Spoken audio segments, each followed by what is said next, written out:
अधिक महिन्यात मुलीने आईची ओटी का भरावी या परंपरेमागचं खरं कारण ऐकल्यावर तुमच्याही डोळ्यात पाणी येईल. नमस्कार मैत्रिणींनो, मी ज्योती आणि स्वागत आहे तुमचं माझ्या नवीन ब्लॉगवर.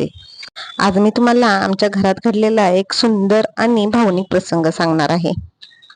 माझ्या नणंदबाई 4-5 दिवसांसाठी माहेरी आल्या आहेत. घरात आनंदाचं वातावरण आहे. आई मुलींच्या गप्पा, जुन्या आठवणी, आवडीचे पदार्थ, हसणं खेळणं अगदी सगळं छान सुरू आहे. पण यावेळी त्यांच्या माहेरी येण्यामागचं अजून एक खास कारणही आहे. कारण यावर्षी अधिक महिना होता. आपल्या हिंदू संस्कृतीत अधिक महिन्याला खूप महत्व आहे.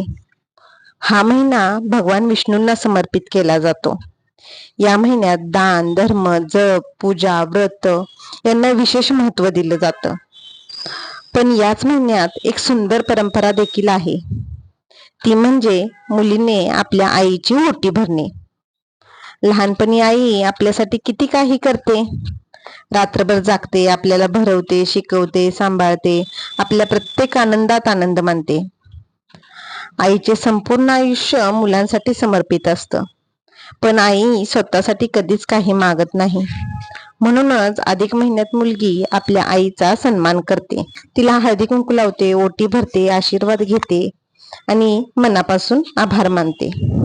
आमच्या घरी अधिक महिन्याच्या निमित्ताने खूप सुंदर कार्यक्रम झाला.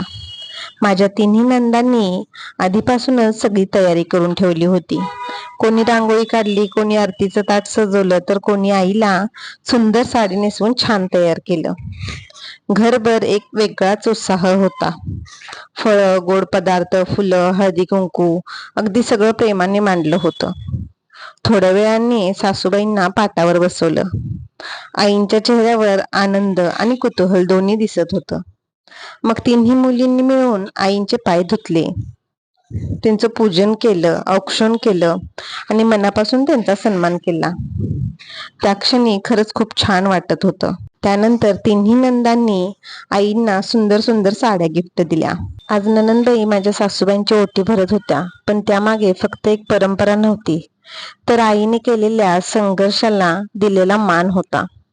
माझ्या सासूबाईंनी त्यांचं संपूर्ण आयुष्य खूप कष्टातून काढलं आहे. सासरे खूप लवकर गेले.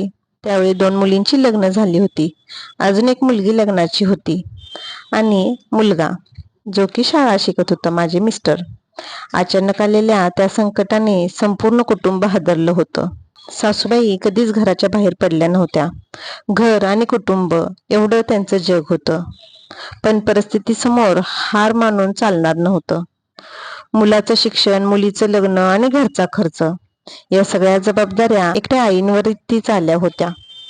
एका छोट्याशा गावात नोकरी मिळवणं खूप कठीण होतं. पण आईंनी प्रयत्न सोडले नाहीत. शेवटी त्यांना शाळेत खिचडी भात बनवण्याचं काम मिळालं. कदाचित ती मोठी नोकरी नव्हती, पण त्या आईसाठी ती तिच्या मुलांच्या भविष्यासाठीची आशा होती. रोज मेहनत, रोज संघर्ष, पण चेहऱ्यावर कधी तक्रार नव्हती. स्वतःच्या दुःखापेक्षा मुलांचं भविष्य त्यांना जास्त महत्वाचं होतं. त्या छोट्याशा पगारातून त्यांनी मुलीचं लग्न केलं, मुलाला शिकवलं, घर सांभाळलं आणि आज त्याच कष्टाचं फळ त्यांच्या डोळ्यासमोर आहे. आज सगळे आपल्या आयुष्यात स्थिर आहेत. मुली सुखी संसार करत आहेत, मुलगा स्वतःच्या पायावर उभा आहे. म्हणूनच या प्रसंगी थोडं भावूक झाले होते. आईने त्या कठीण काळात हार मानली असती तर कदाचित आजचे हे सुख आम्हाला दिसलं नसतं. आज घरात आनंद आहे, समाधान आहे, एकत्र कुटुंब आहे. हे सगळं आईंच्या कष्टाचं फळ आहे. आणि खरंच आईच्या त्यागाची किंमत कोणतीही भेटवस्तूत मोजता येत नाही. म्हणूनच आज तिन्ही मुलींनी मिळून आईची ओटी भरली, त्यांचे पाय धुतले, त्यांना साड्या दिल्या.